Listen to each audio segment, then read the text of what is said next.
Coffee and Pan Dulce. How's that? Coffee and Pan Dulce.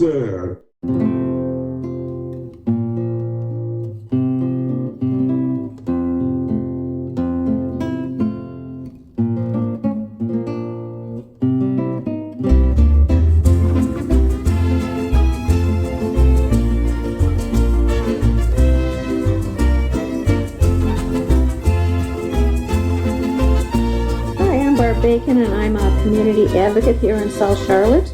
If I had my buttons on today, it would be let's get some gun control. I'm tired of looking at the news and seeing this. Black Lives Matter in honor of our friend Joel. And let's have equal rights for everybody.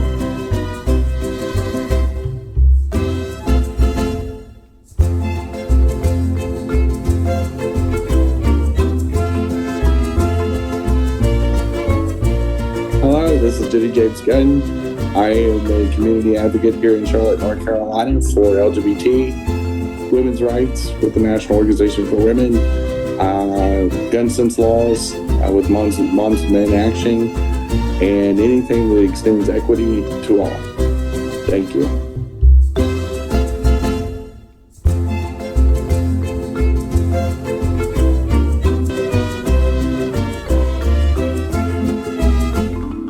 Christian Cano, you're the co-host. My buttons are Moms and Men Action, gun sense legislation, healthcare for all, Medicare for all, and also in my heart, Black Lives Matter on behalf of Joe Oldham, who's a guest of ours who passed away last year.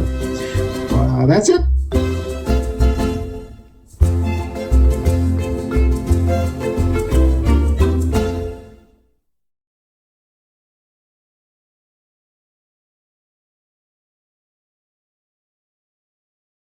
Old school gay pride music there. Good morning, everybody. It is Coffee Pan Dulce time. We got a little special in the local area, and we also have this is our Charlotte Pride Week for people that don't live in the greater Charlotte area. We celebrate Pride in August for various local reasons, including the City of Charlotte hosts a speed week in Uptown where we have our Charlotte Pride. It's really hard to have two major events in the same geographical space. And so we choose to do it in August, and it works well. Plus, a lot of regional prides do theirs in June, and we don't want to compete with other cities so that they have an opportunity to come down to the great city of Charlotte and the state of North Carolina. So anyway, we will get to that momentarily. And how are you doing, Christian? Good morning, everyone. Today is when this show drops, it'll be August the 16th, the third Wednesday in August. You get extra bonus show this month. You get 5 shows. What is it, Jen? Sunday. Guns that look like knives on Sunday. So you get a BOGO show, or I forgot how that works. And we won't even charge. extra. Exactly. We won't even charge you. Yeah, exactly. That's nice. Exactly. That is that's funny. Yeah, we do encourage you all to view as much as you can. Tell your neighbors, even the neighbors you don't like. Exactly, especially the neighbors you don't like, because they're the ones that comment. Well, as Jenny said, I can't remember if you said it, but I'm sure you did. Welcome, everyone, to Coffee and Pan Dulce. I'm Christian Cano, one of your co-hosts, along with Jenny Gunn and Barb Bacon. Welcome, Barb. Barb is usually doing her volunteering work during her retirement days. She's very calm and relaxed. Barb, she's busier now in retirement than she's ever been. We do want to thank everyone who's joining us. I'm busy myself. That's right. We thank everyone who's joining us on Facebook Live, but also those who join us on YouTube, and the thousands who listen to us on your favorite audio podcast platform. Do have to brag a little bit, y'all. We found out yesterday, which was, we taped this a week before. We found out yesterday that our Florida's War on Drag and Disney broke records for us. And the last 28 days, we've had over 100,000 viewers and 150,000 listeners. So I sent a message to the famous Sushi in Key West, who was on our show, and then Cece Labrie, who's from Winston-Salem, and they're going to get a T-shirt. So, Are you buying? our big budget. We're gonna send him a free T-shirt for helping us reach that level. Listen, we got a special show today. As Jenny said, it's our annual Charlotte Pride show. You know, we do shows on Pride Month, and then we end kind of the summer with the Charlotte Pride. And we have a special guest with us, Cameron Pruette. Welcome, Cameron. Thank you for waking up early this morning, or you're probably up early anyway, right? I'm on coffee cup number 2. Glad to be here. Oh, it's going to be a fun show. All right, so we're going to get directly into our show, but before we do, we're going to jump directly into Barb's current events.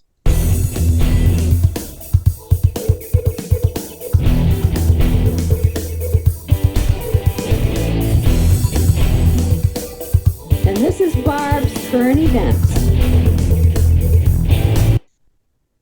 All right, here's Barb's current events. You're welcome to comment on those and on any of these in 30 seconds or less.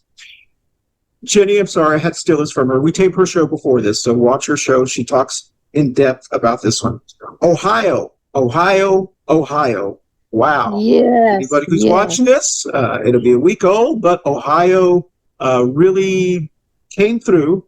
They suppressed a sneaky effort by the GOP in Ohio to prevent them from having to reach 60% to change their constitutional amendment. And they're now been able to keep it at 50%. And this is important because their abortion is on the ballot in November.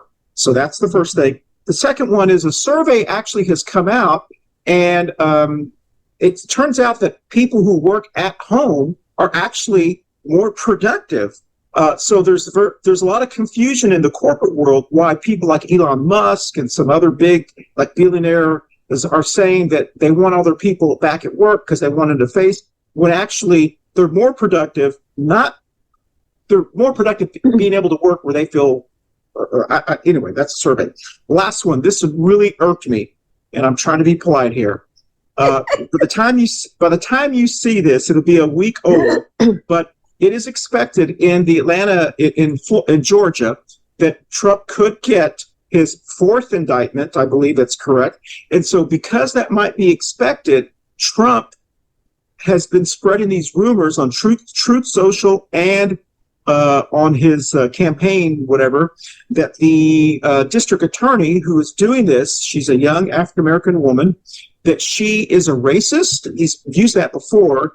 And then also, this is what he says. Some say she had an affair with a gangster when, like a gang member. She is a happily married woman with 2 children, and he's spreading this rumor that she's a racist and she's having an affair. All right, that really irked me. So, Jenny, we're going to start with you first because you kind of calmed me down, and then everyone else is welcome to comment. So, what do you think, Jen? Well, first of all, Trump's a moron. I mean, this dude. Between that Central Park crap that he did, decades ago, and there's a reason why this guy got sued and lost a defamation case, and he's going for round 2 of that. They actually are extending that, and he's probably going to be on the hook for more money because he's an idiot. He's just somebody that loves him, which I don't know who that would be, needs to take his phone seriously. Yep. Do him a favor. He's already impeaching himself. He's already convicting himself with the crazy stuff that he does. It's just not shocking.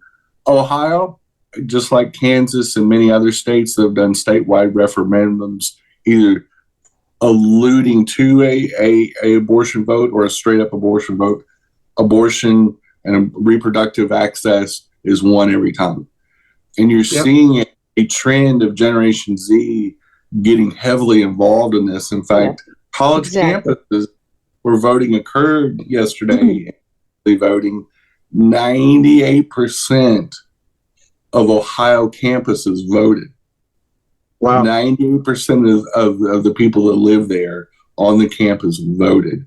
That's insane. As you never see almost a turnout. Exactly. And there's a reason being. It's better than during Vietnam when we had all the riots and the demonstrations against the Vietnam War. I mean, it's astounding.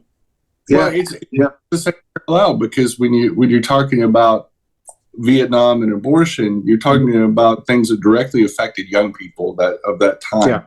Yeah. And the especially the women of reproductive age, those are college age people. Those are the people that a unplanned pregnancy or a problematic pregnancy or an extended, ill effects of a pregnancy could drastically affect their life, their career, their health. Doesn't always go as planned. And so this is deciding their futures. So they're damn straight they better be getting out and voting. And I love to see it. We talked about this about a month ago, wondering where the young people are. Obviously they are, and they showed up last night, and I love it, and I'm here for it. I think Generation Z and the millennials are the ones who are going to have to save us, because Generation X and above, that's true. Okay, what do you think about the survey about at-home working? I'm not shocked. Any thoughts on that? People are more comfortable. Anytime that I've managed a team of people, especially in sales, the more comfortable they are in many ways, the more you're going to get out of somebody. And if people feel more comfortable at home and can do that kind of work, technology work, things like that, customer service, more and more companies are seeing the value in having their customer service reps queued up with a computer and a headset, and they can answer customer service calls. And also, too, if you own a large corporation like Amazon or eBay or stuff like that, it's just as easy to process orders in your bathroom sitting at home than it is, and you don't have to pay office space. You don't have to pay for office space. No matter what kind of phone room it is, if you put a lot of people in a phone room, I'm going to tell you what, you get a weird dynamic there. And I've ran phone rooms in sales. It's not easy. And we have the technology. It's ridiculous to bring them into a big old cubicle-filled area. Okay. Hey, Barb, you want to comment on any of those? And then we'll go to you, Cameron, if you want to comment. Barb, you want to comment on any of those? Well, cheers for Ohio, but it did not surprise me in the least. Cool. So I go for it. And Republicans, listen up. You're in trouble. Yeah, exactly. Yeah. Work at home, that doesn't surprise me either, because on the days when I could stay home, all of a sudden, I forgot to do one thing, and you walk in your office and you do it, or you open up your laptop and you do it. You're not going to get in your car and drive to the office. I mean, Jenny's right. It's convenience and comfort, and you're hungry, you don't have to take a half an hour to go out to lunch. You go to the refrigerator, I mean, to me, it makes tons of sense. So I agree. Okay. Any comment on Trump, or, well, I guess I know we're not supposed to use his name around here, but any comment on 45? I'm coming to get you. Why doesn't cement for his mouthwash of cement? That'll work. Yeah. Okay. And our wonderful special guest, Cameron Pruette from Charlotte, North Carolina. Do you want to comment on any of those? Absolutely, I do. Yeah. Oh, okay. No. As the token millennial, no, it is hard sometimes to get a reminder here in North Carolina that elections do matter still and have power. There's so much voter suppression going on and attacking our right to vote. And so it's just a nice reminder that your vote matters, and please, please, please vote every single time you can. On work from home, we're in the middle of hot labor summer. Listen to your workers. If that's a 4-day work week, if that's we need an extra week of vacation, if that's we need to pay $2 more an hour, listen to your workers and you will benefit. You'll have increased productivity, increased profits, and your people will stay. It's straightforward. It's easy. We know how to improve productivity. Listen to your workers. Let them write the policies of how they can do their job best. Because most people want to show up and do a good job. I want to get all my work done and get out early. Let me leave early on Friday because I finished my checklist. And then finally, nothing surprises me anymore. On 45, what's happening in Fulton, he's his own worst enemy, and I would never imagine being a lawyer for him. Excellent. Hey, very good. And he's short and sweet. Time. Wow, way to go. I am so impressed. We could learn from him. Yeah, really. Hey, on that, let's go ahead, let's go ahead and take our first break, and then we'll be back to talk about the topic. So we'll be right back on Coffee and Pan Dulce right after this. Hey, y'all, thanks for watching and support our local black and brown businesses, including our sponsor, Manolo Bakery. That has some fabulous pastries, food, king cakes, all kinds of specialty cakes, swallows, and much, much more. Some of the best food we eat in Charlotte, North Carolina. Again, Manolo's Bakery, right here in East Charlotte. Thanks for watching. Hey everyone, thank you so much for watching our Coffee and Pan Dulce show every week. Don't forget you can watch us visually on our video podcast platforms on Facebook and YouTube, but you can also listen to us on your favorite audio podcast platforms like Apple, Amazon, iHeartRadio, Spotify, and all of the other ones that your favorite, whatever your favorite is. Once again, thank you for watching us on Coffee and Pan Dulce. We'll dance out. Hey, y'all, thanks for watching the Florida shows. They've been wildly successful. Obviously, it's a topic that you guys have enjoyed and wanted to know more of. And we like talking about the dumpster fire that used to be the state of Florida. And we'll probably talk about it some more this summer. Thanks for watching, y'all. Bye, y'all. Thanks for watching. Here we go. Welcome back, everyone. Thank you so much. And so today's topic is our annual Charlotte Pride show. If you remember last year, we did a show on Charlotte Pride because it had been gone during the pandemic. I think a year, or was it 2 years? 2 years, 2 seasons. So it was a great time. So here we are again, and we're very excited to have it. So we do have a guest of ours, Cameron Pruette, and I'm going to let Jenny kind of take over this for a little bit because this is for me, I don't know about y'all. This is probably one of the most important Pride summers that I remember.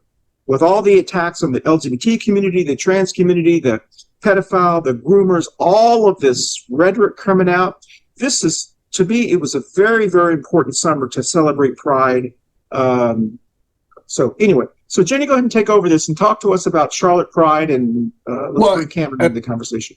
And I wanted to start with our special guest is that Cameron is involved with local politics and what he does for his day job and also his volunteerism. He has led the LGBT Dems of Mecklenburg County, which is the county that Charlotte sits in. So he's our neighbor as well. So all four of us live here in Charlotte. And he's done a wonderful job. I've admired his leadership skills. He's a good friend of mine as well, so I'm going to gas him up. But he voting does matter. But Cameron was completely correct, is that we need to see voting numbers come up, especially amongst young people, because so much is on the ballot of human rights and civil rights and that sort of thing. But one of the most important things, speaking of voting, is that we are going to have a release party, which I'm going to let Cameron tell us about what the scorecard means to people in Charlotte and Mecklenburg County, and also pay attention to your local politics. If you're not in the Charlotte or Mecklenburg area, if you want to get involved, pay attention to what Cameron's about to tell you, because this probably happens, something similar to this happens in your local communities as well, and that you can learn more about the candidates that are running for office. So Cameron, could you tell us a little bit more about the scorecard, our event tonight, and what's going on with that and how it ties into Pride? Absolutely. Thank you so much, Jenny. It's always good to have a friend introduce you. And I appreciate all that you've done in our community as well, and the influence of this podcast on thousands of people. My name is Cameron Pruette, and we're excited for what is possible in Charlotte, Mecklenburg, and North Carolina. And we know that to seize on that opportunity, we have to inform people, we have to engage people, and we have to listen to them.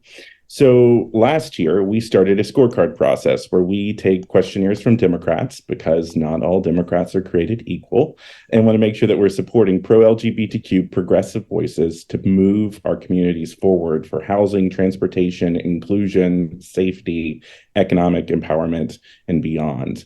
And so we have a committee that meets, and we basically take questionnaires from candidates, look at their recordings, look at their community involvement, look at their record, and we score them. We're the only local LGBTQ LGBTQ group that's doing that. It's based in Charlotte on the ground. All of our members come from Charlotte.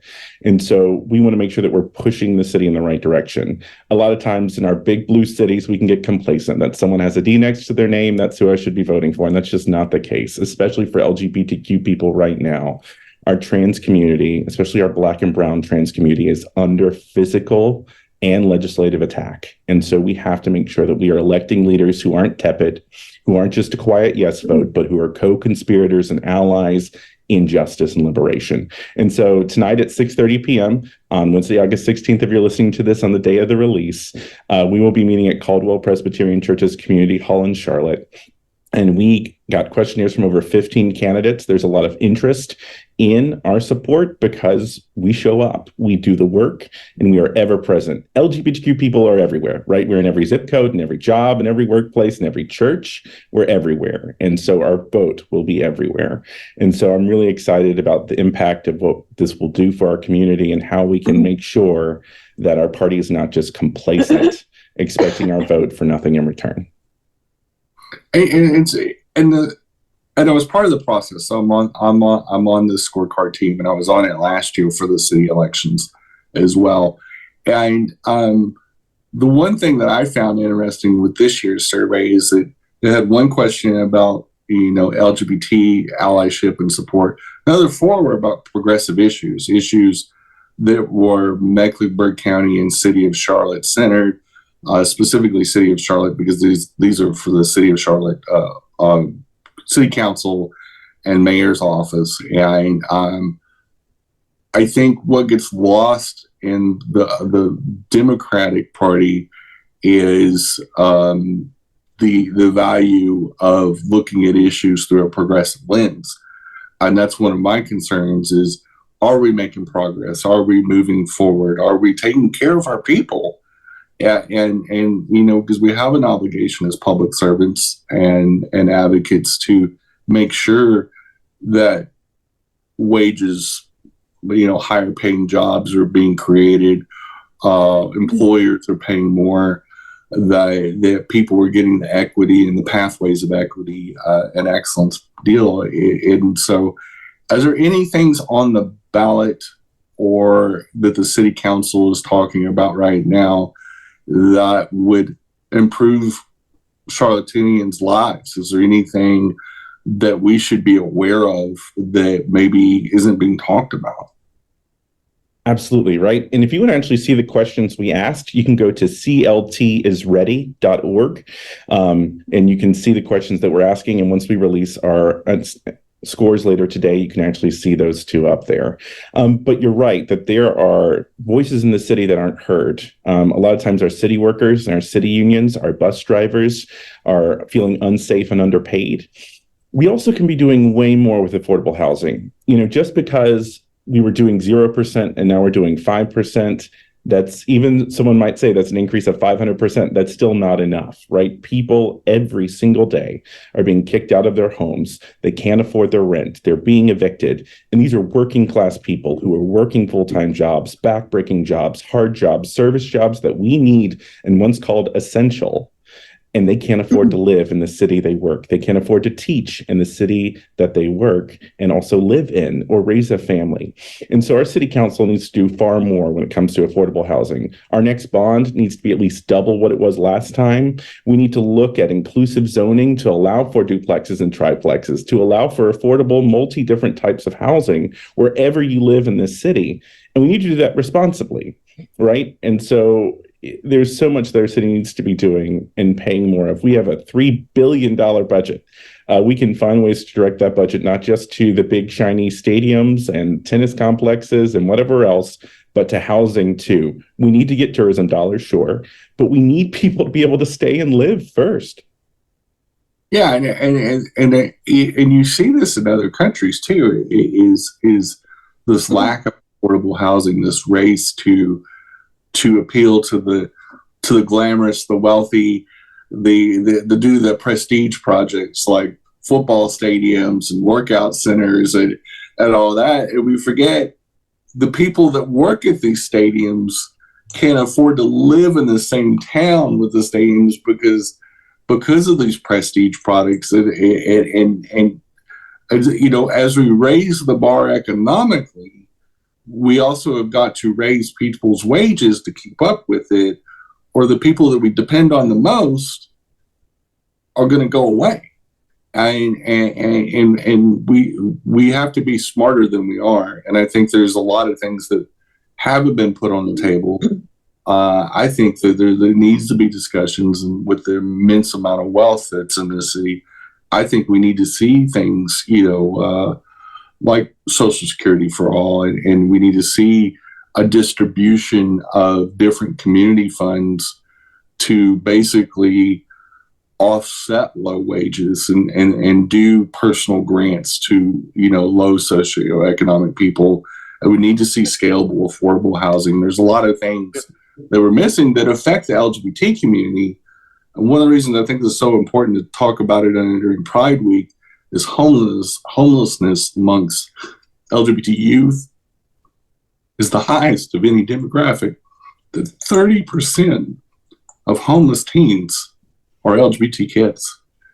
These are real discussions. This is real world. And what's the cause of that, Jenny? Well, I mean, the cause of it is bigotry. First and foremost, is that when LGBT kids come out or they get outed, obviously some parents just go, "Fuck it," you know. I'm your parent until you come out as gay or trans or whatever. And all of a sudden you stop being their parent and become a deadbeat parent and kick kids out. And that's exactly what they are. They're deadbeats. There's no other way of saying that. I can't imagine kicking my kid out for any reason, nor would I. You know, and I can't imagine doing that to somebody. I think the second thing is that LGBT young adults face a tremendous amount of economic pushback. It's harder for you to get a job. It's harder for you to maintain housing when you can't get a job. There's a lot of discrimination. And a lot of jobs and careers just aren't available to, especially to young trans adults, especially of color, Black and brown siblings of mine face. I've got white privilege. I came out of it. I was what they call a late bloomer. So I'd already had a couple decades of career. I already had resources and things of that nature. And I still struggle. I still fight. I have to work twice as hard as I did when I presented as male. And a lot of doors closed for me. Some opened up. But I can't imagine somebody half my age what they do. I don't know how they make it. I just know how cruel the system can be. And I think there's more we can do. And I believe that when you have a $3 billion budget and you have such a high wealth city, we shouldn't have any homeless people. That should be embarrassing. That should be a moment of community pride. Saying, how do you have? Yeah, hey, yeah, Jen, I have a question, and sorry to interrupt you, Jen, and Barb, jump in anytime you want to. And Cameron, this is for both you and Jen. I'm curious because you're both very politically involved. I think Cameron would be a great mayor. I'm just saying that, you know, maybe not next year, but maybe in a couple of years, he'd be a great mayor for Charlotte. What I've noticed since we've lived in Charlotte, and Barbara, maybe you can help me because we live both on the same side of town, and Jenny's not very far from us.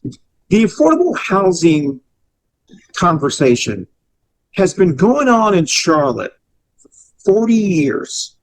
My understanding is for 40 years, and it's probably not different than any other big city that's been growing.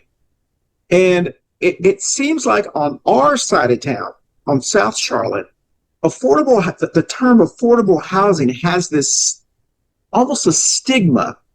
The stigma means for Black and brown people. So when someone says we need to talk about affordable housing, on our side, there's this stigma. I don't know why or how it's developed here in the city, that it means, oh, what they really mean is handouts for them. But what they don't understand is affordable housing is for seniors. It's for single moms. It's for, there are people in South Charlotte who can't afford their home, And so affordable housing to me is more dire for seniors because in our state, there's no cap on taxes. There's no rent control. There's no those things that seniors who are on a fixed income can't afford for taxes to continue to go up and so forth. So I'm curious, is this it's kind of a loaded question. Is it possible that the people who talk about affordable housing have been talking about it, and it's been going out of? Does that conversation need to change on how we talk about it? You know what I mean?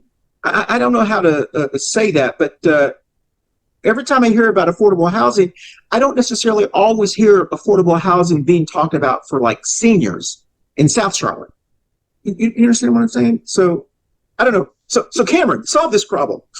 I mean, there's about 30 pieces to your question there. So what I will say is that no. I mean, if it was a simple answer, we could, put it up for referendum and call it a day, right? But you're right that the conversation, number one, is changing, right? You're hearing more terms about workforce housing, about aging in place is also a phrase that we're focusing on. Part of the problem in Charlotte, in North Carolina, the state rules everything. And so the only taxing authority Charlotte City Council and Mecklenburg County Commission have that they have control over is property tax. That's it. They cannot raise your sales tax. They have to go to the state government for approval. They have no control over other taxes. And so what happens is, to fill a budget, to fill in the gaps on roads, on schools, whatever, they have to raise property taxes. And that's what hits seniors the most, is especially these last 3 years, property values have skyrocketed across the city. And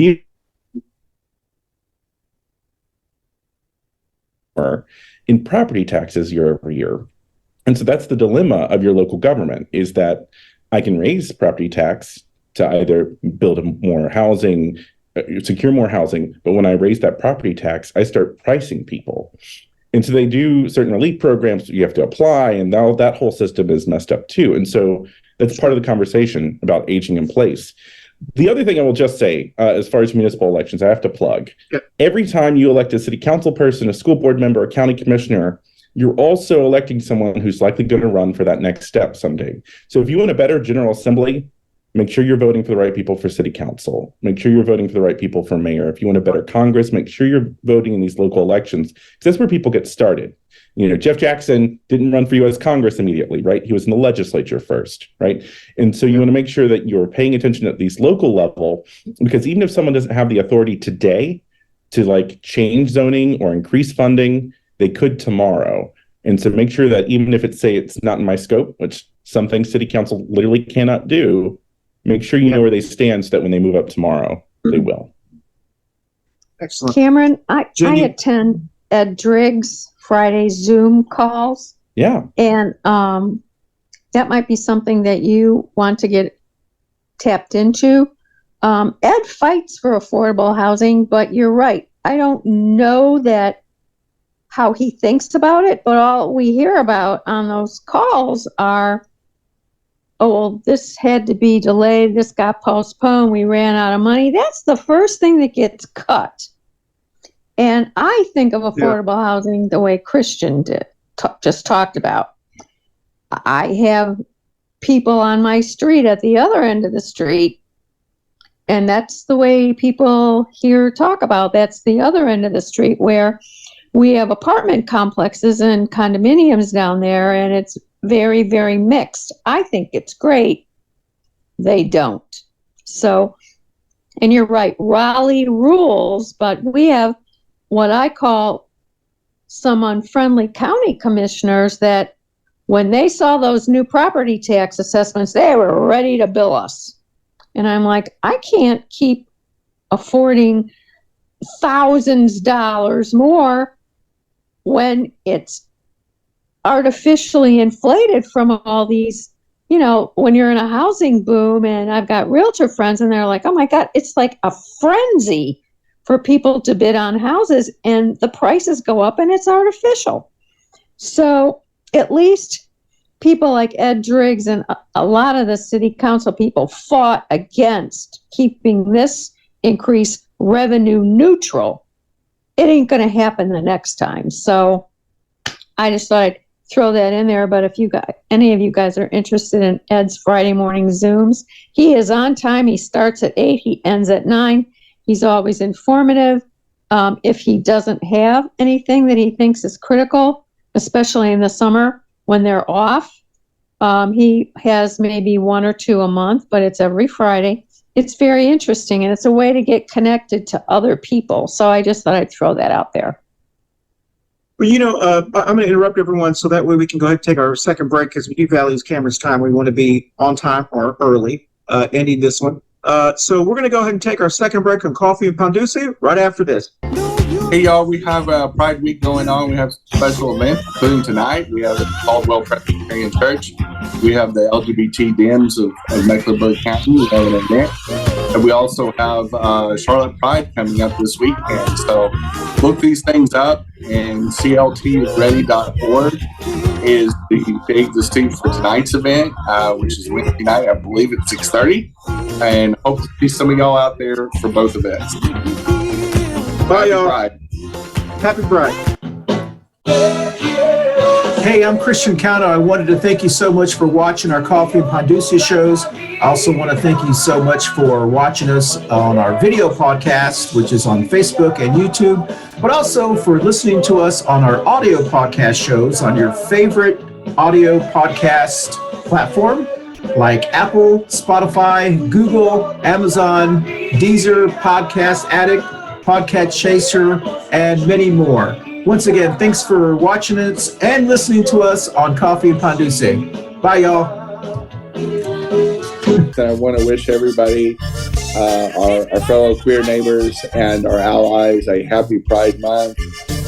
Spend money in Target and your local queer Black and brown businesses as well.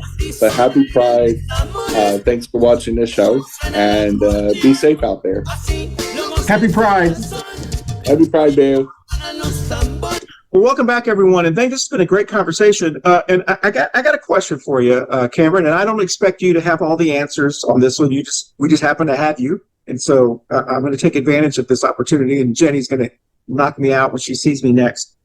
Is there any way that, as a Democrat, I'm a Democrat, is any way that Democrats who endorse future candidates, and even progressive groups or any group that endorse future candidates, have they thought about putting in what I would call a Trisha Cotham rule? And anyone who's been following us over the last year knows exactly what I'm talking about. So in that endorsement rule, there would be a letter that the candidate has to sign and says, if you switch parties, you have to pay us $20,000. I don't know if that's legal, but there has to be some kind of, this has been a wake-up call for all of us because I don't think anybody expected something like this to happen. But as we talked about on this show about a month ago, this also happened in Atlanta. A Democrat switched parties in the state legislature in Atlanta, Georgia as well. It said the party left her, that whatever. Has this been a conversation, or is this just an anomaly? Jenny, you can save me if you think that's an appropriate question. The second thing is, the second part of the question is, with all my conversations about housing, I just want to let you know that in Charlotte, North Carolina, we've got to be so grateful that we are not run by Republicans, because think of the mess we would be in if we had run the last 5-10 years with affordable housing and with Republicans in control. It would be there wouldn't crazy. Be any. There wouldn't be any. Exactly. So those are my two questions, and I'll let you take back over. Sorry, Jenny. No, sure. I was in Trisha Cotham's office the first day of this session when she was still a Democrat, and she was like, "Why are you here?" And I said, "I'm trying to figure out what they're coming after first. First, abortion, trans kids playing sports, trans kids getting healthcare, trans kids existing. What is it? What are we doing first?" And she laughed at me, and she chuckled, and she said, "There's always the crazies, but you have nothing to worry about." And I prayed with her that day because I do interfaith work in my day job. So it's personal for me on many levels, not just for the attacks in my community, but because she told me I had nothing to worry about to my face. And so I don't know that a rule like yours is enforceable, but I will say that Senator Natasha Marcus did introduce a bill that would say if you switched parties that an immediate election has to be held. Yep. So I do support legislation like that. When you deceive and defraud your voters, there should be consequences. I do appreciate that she's refunding folks who've asked for it. But Big deal. I know, but I want the policy and the votes. Yeah. I want your protection of trans kids. I want you to stand up for people to have access to control, for women and people to control their bodies again. That's what matters most. The other thing I'll say about affordable housing, and then I'll pass it back. The thing is, when it comes to schools and housing, those are supposed to be General Assembly priorities. Raleigh's supposed to do that. Our corporate tax is about to go down to zero. So I want everyone to understand that when we cut corporate tax and can't fund our schools, property tax goes up because corporations could be paying for our schools to be new. We wouldn't need a new bond. We'd be able to pay our teachers. We could recruit people to stay. We could improve student outcomes. But instead, we're going to move corporation tax down to zero in this state. Wow. We were already number one state in the country for business as a 5% corporation tax. Now we're going to zero. And what about all that lottery money? Where's all that going? I heard a story on NPR that I about crashed my car. Ugh. Zero impact. And that is one of the issues, is in a rush to reward wealthy corporations by not making them pay their fair share. When they use the infrastructure of our great state, they use the benefit of functional public schools and having employees that have had a baseline of education like math skills and English skills and all that. These corporations are benefiting from our phenomenal state university system and private colleges and universities as well, that our infrastructure provides for, with high-speed internet, telecom, roads, bridges, that sort of thing, and they should be paying for that when they run their trucks over our highways, when they're using all of our connectivity. And you look at a hardwired city like Charlotte that has so much infrastructure in place, and many of that is possible because of responsible city and county governments making sure we could look forward to the future. And I think it's shocking that Republicans will just give away public money like that and give corporate welfare and not make them community partners. There's, we talk about personal responsibility. Republicans talk about that all the time. But there should be government responsibility. There should be corporate responsibility. And there should be social responsibility from advocacy groups as well. And if we're not all partners, we're kind of fucked.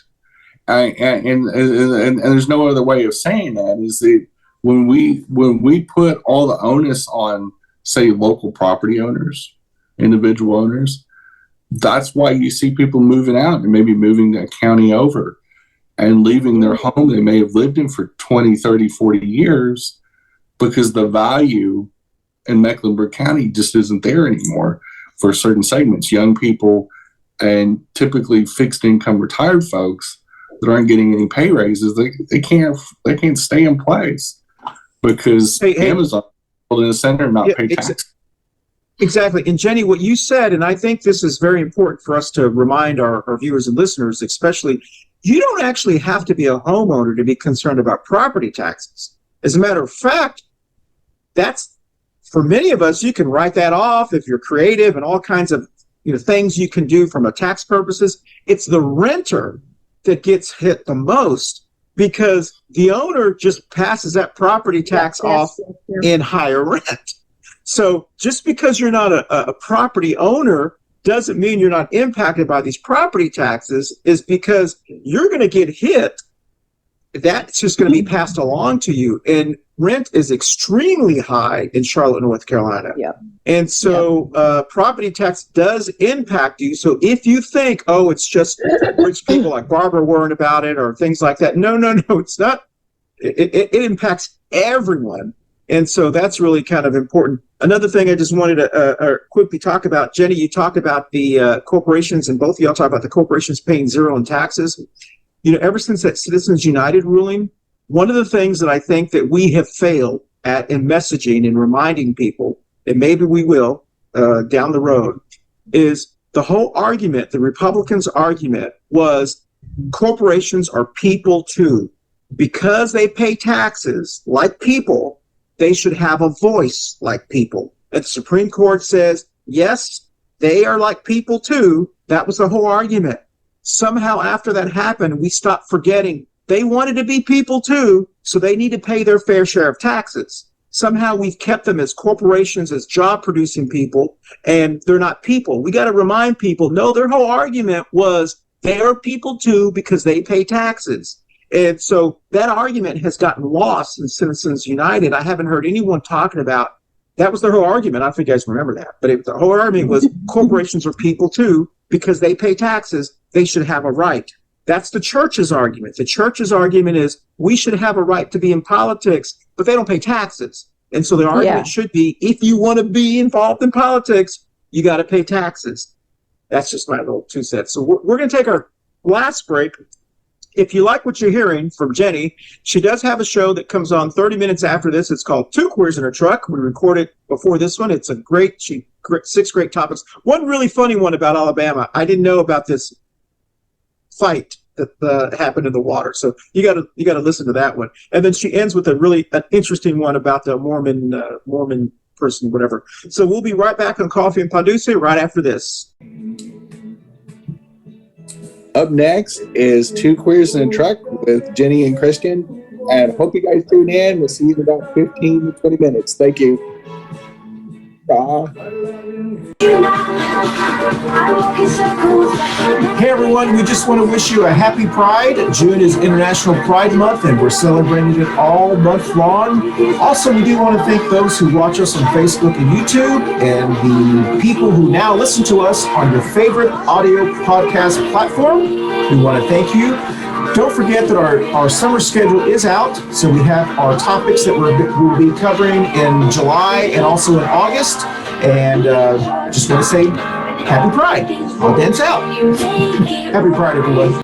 Well, welcome back, everyone. Don't forget to join Jenny's show, Two Queers in a Truck. So it comes on 30 minutes after this one. It's a great show.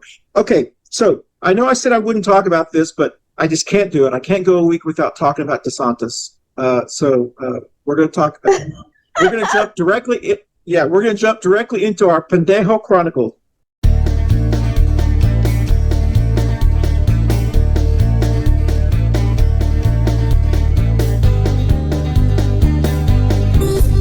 And this is the Pendejo Chronicles.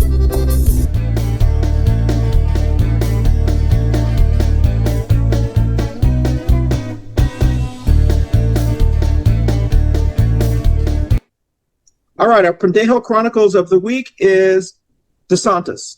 So Ronald DeSantis, I'm calling him Ronald for a reason, signed a law or an executive order or something in Florida the week before you watch this that prohibits students from using nicknames in schools.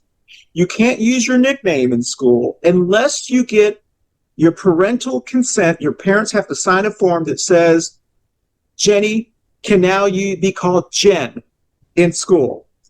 The reason this is hilarious, and the reason, not hilarious, but the reason this is crazy and a typical DeSantis hypocrisy is because he goes by Ron. He doesn't go by Ronald. And so the guy who goes by Ron doesn't want anyone else to be using a nickname, so to speak. So he gets the Pendejo Chronicles. Anybody want to comment on that? Or I don't know if that's... Well, what is his ultimate motive for doing this? Is it because of the nicknames of LGBTQ and Trans kids. So yeah. You know, one of the arguments is the kids in school names. So, you know, say on your birth certificate, your name is James and you wanted to go by Jenny. Schools would let them do that, and you know, with no penalties because it made them or allowed them to feel more comfortable by going by a name that they do. Just not any different than a nickname. I went to school with people's nicknames like Bubba and TJ, and some of them I didn't even know their real birth certificate name because it didn't matter because I always knew them as Bubba. Yeah. In Texas, people love nicknames. Christian can affirm to that. And so I had a boss named Bubba that I worked for 2 years in Texas. And for some reason, I think it was the payroll lady was handing him his paycheck when I was in the payroll office. And she joked and she called him by his birth certificate name because that's what's on his paycheck. And I said, now I know why you go by Bubba. True story. And he just laughed. I was probably going to get fired over that. But it's such a ridiculous, the party of smaller government regulating. Yeah, and it's petty, it's dickish. Go ahead, Cameron. And it's further proof that LGBTQ people are still going to be here, right? You can try and rewrite your rules. You can try to change whatever you want. And I think it's also the importance of who you vote for school board. We have school board elections here in Mecklenburg this year. We have 14 folks running for 3 seats. And finding school board folks and teachers and administrators who are going to let queer kids exist. No matter what the law says or what the rule is, we will find a way to exist and thrive and build our own communities of care. We always have. We always will. Use your political, expediency on something else. Focus on something else because queer kids are here. We're going to exist. Stop trying to hurt people. Exactly. And, right before the school board elections, before the early voting starts, we're going to do a show on this because the school board elections are extremely important. We've had one of the candidates on our show a couple of times, and I'm very concerned about this person because this person doesn't really believe in public schools. So it's like, how can you run for office? Anyway, and I do hope that. Yes, we'll bring up the names later on. But one of the things that the reason I wanted to bring up this Ron DeSantis thing, because the reason I'm mentioning this is because I hope the viewers and listeners who watch this, who are like Barbara, who are unaffiliated, who are still, kind of in the middle, so to speak, I hope they realize that all of this effort on these petty things and like people like DeSantis are focusing on, like names, Disney, there are really issues in Florida, like insurance, like climate change, like weather. There are real issues in Florida, and they're focusing on these really petty kind of issues. And I hope that wakes people up and say, listen, we need to focus on real issues. So let's talk about Pride if we can we only got like 13 minutes left. So who wants to start on Charlotte Pride? Well, we do have it's not a Charlotte Pride official event, but it is, the LDM's kickoff party for our scorecards. And I'll let Cameron elaborate more again about that, just in case people didn't catch it earlier in the show, and tell us what it entails and tell people how they can get involved, whether it's in person or that they can see the scorecards, because I think this is very important for Pride Week. Sure. So again, it's tonight, Wednesday, August 16th at 6:30 p.m. at Caldwell Presbyterian Church in Charlotte. CLTisready.org will give you more information about our organization, our scorecard, and how to get involved. And then Pride moves on, right? So we have a full week of events this week. By the time you've heard this, we've already had our Pride interfaith service. And then Saturday and Sunday are the 2 big days. And I'll say a few things and then knows far more about Charlotte Pride than I ever will. But Saturday and Sunday are the big festival days. Both days start at noon. Sunday, we have the parade and festival simultaneously. This is the biggest event in Charlotte every year. We're the biggest Pride in the South. We'll probably have 300,000 people at this event. It is an exciting time, and always plan ahead for traffic, y'all. Take the blue line if you can. Because it is the busiest time in the city. And I'll pass it back over to Jenny. Well, it's a moneymaker for the city. You talk about shopping local and spending local. Pride events and things like this don't harm communities; they help communities. It's a very family oriented. There's a lot of things for people to do.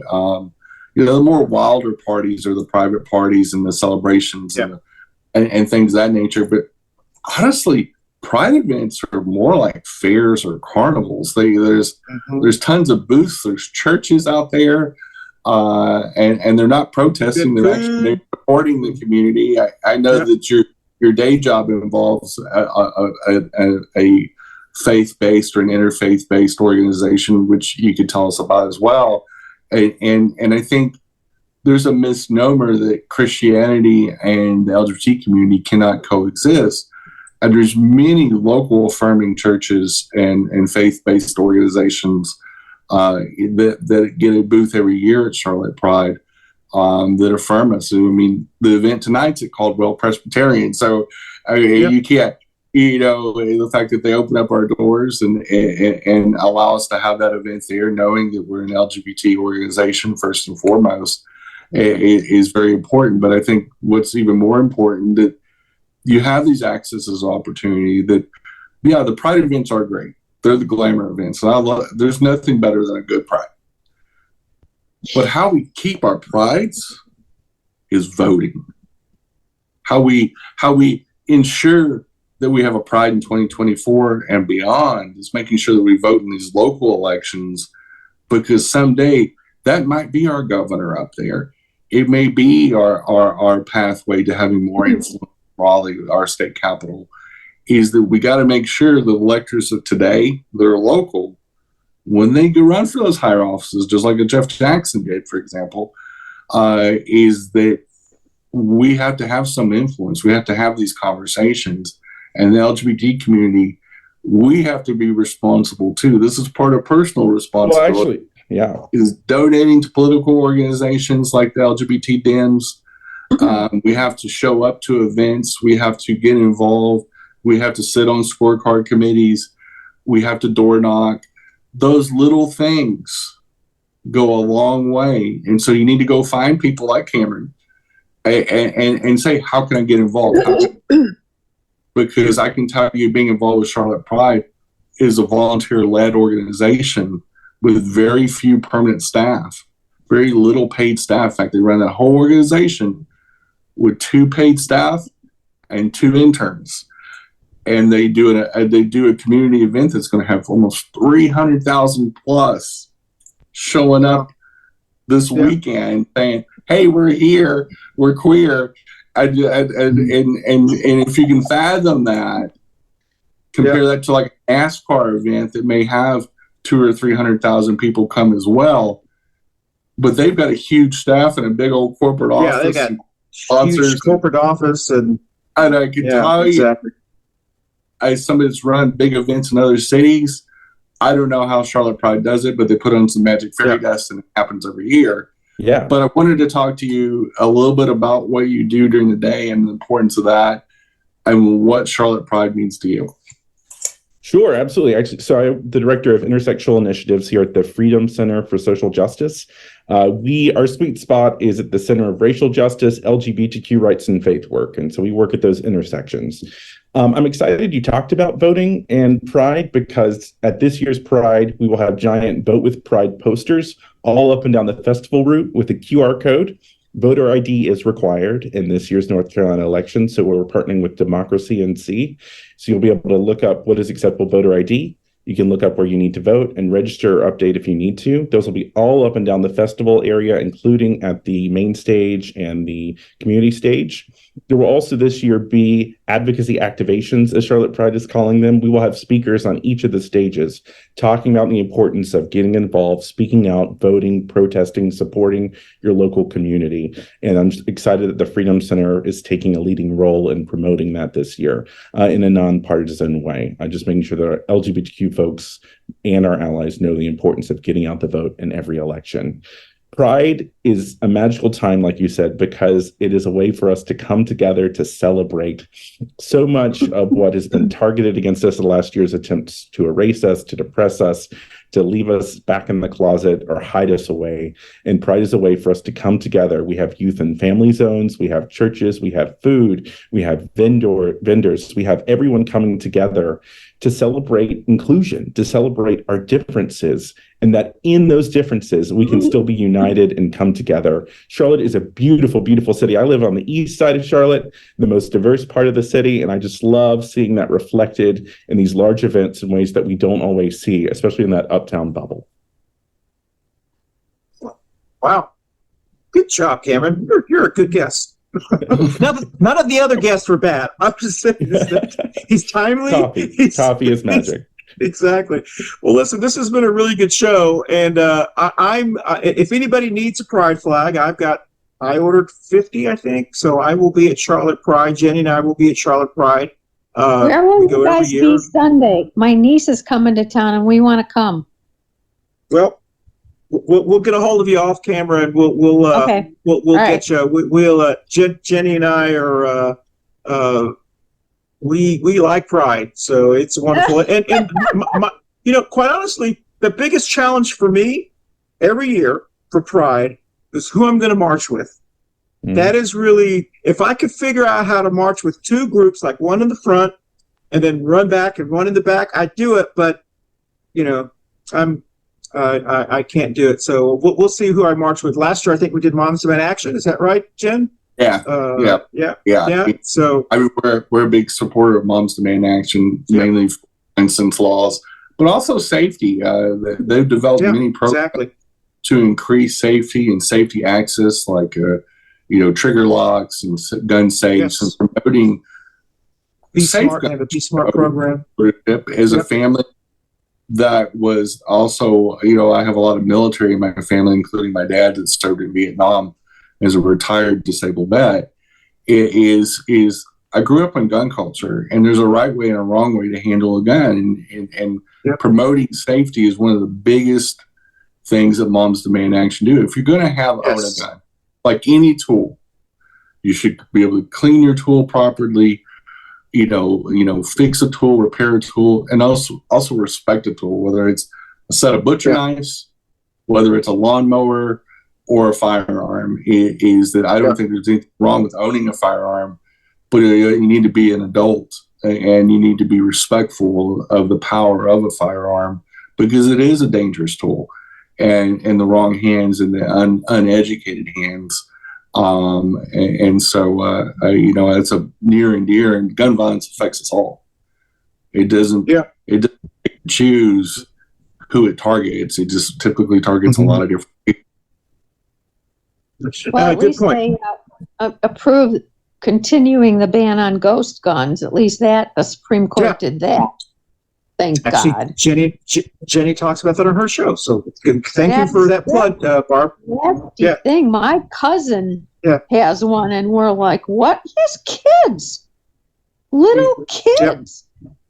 Well, listen, we have run out of time because, we can talk. So I got to. So we're going to go around the Brady Bunch screen. Tell us we're going to be the weekend this drops, which is Charlotte Pride weekend if you live in Charlotte. Otherwise, all around the country, whatever you're doing. Hey, I also want to throw in, you don't have to live in a county or a state to support a candidate. You can support a candidate anywhere. You can donate money, you can make phone calls, you can do things just like working remotely. So if you like a candidate, Charlotte, North Carolina, who's running for an office, or anywhere in Texas or Florida or all the country, donate $5, $10. Those little bitty contributions add up. Small donors add up. So, all right. So let's start with you, Jen. We'll go with you, Barb, and then with you, Cameron. Tell us where you're going to be after the weekend this drops. Well, obviously, since the show was at least partially about Charlotte Pride, we got Charlotte Pride. It's the biggest summer outdoor event we have in the great city of Charlotte, the 15th largest city in the United States. It's a huge extravaganza. We estimate there'll be close to 300,000 attendees or more. Last year was about 270. Super excited. It's fun for all. There's no cost for admittance.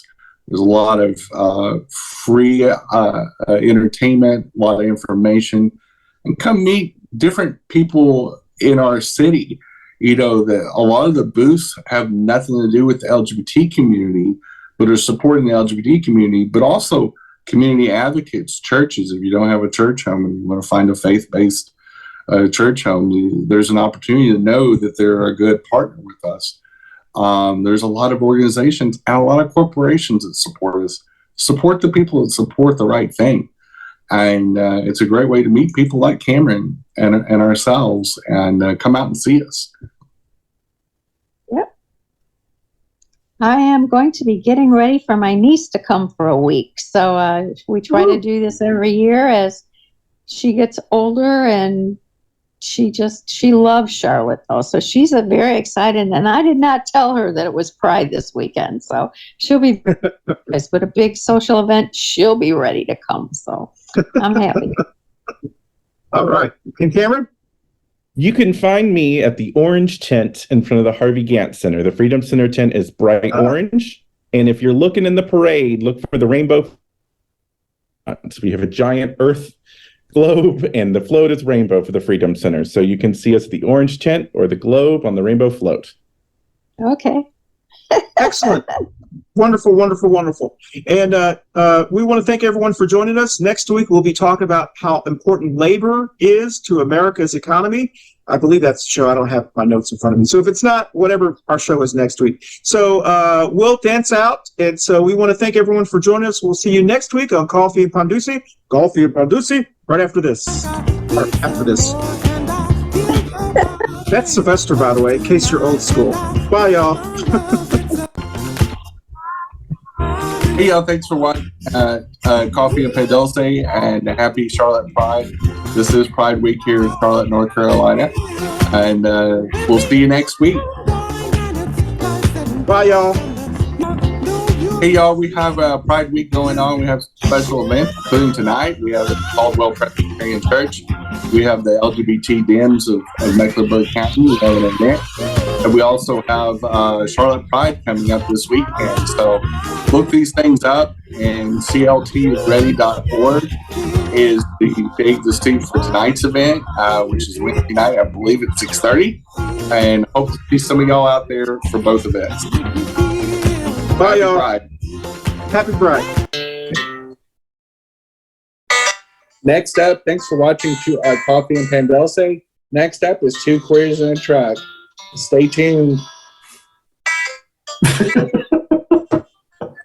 Coffee and Pan Dulce.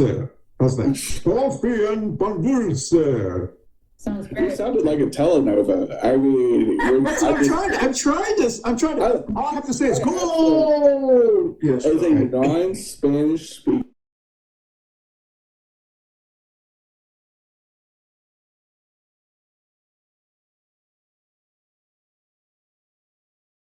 Yep. When you hear the music, let's see.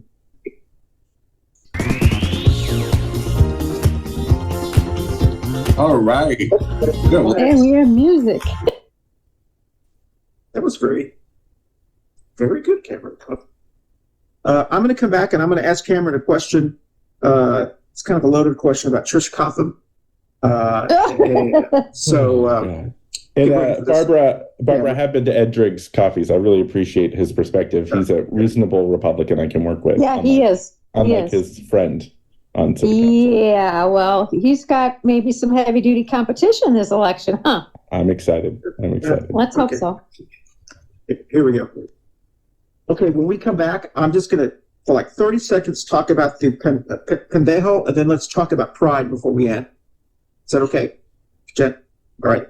Yeah. Coffee and Pan Dulce. How's that? Coffee and Pan Dulce.